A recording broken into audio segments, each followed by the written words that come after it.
ಕರ್ನಾಟಕ ಮಹಿಳಾ ಸೇನೆಯ ಸಂಸ್ಥಾಪಕಿ ಡಿಎಸ್ಎಸ್ ಮಂಜುಳಾ ಸುದ್ದಿಗೋಷ್ಠಿ ನಡೆಸಿ ಕಾಂಗ್ರೆಸ್ ಬೆಂಬಲಿಸಲು ನಿರ್ಧರಿಸುವುದಾಗಿ ತಿಳಿಸಿದರು.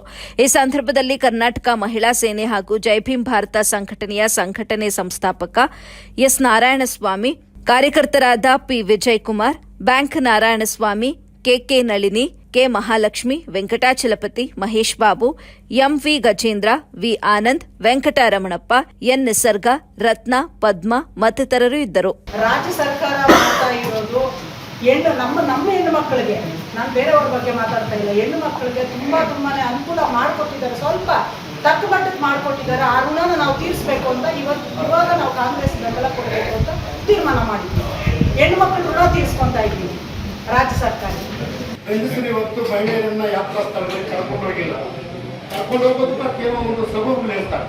ಆದರೆ ಒಂದು ಶಕ್ತಿ ಯೋಜನೆಯಿಂದ ಇವತ್ತು ಮಹಿಳೆ ಒಂದು ಆಸ್ಪತ್ರೆಗಾಗಲಿ, ಆಮೇಲೆ ಗಾರ್ಮೆಂಟ್ ಕೆಲಸ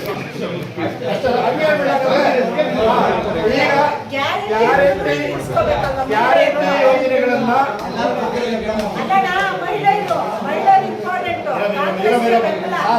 ಈಗ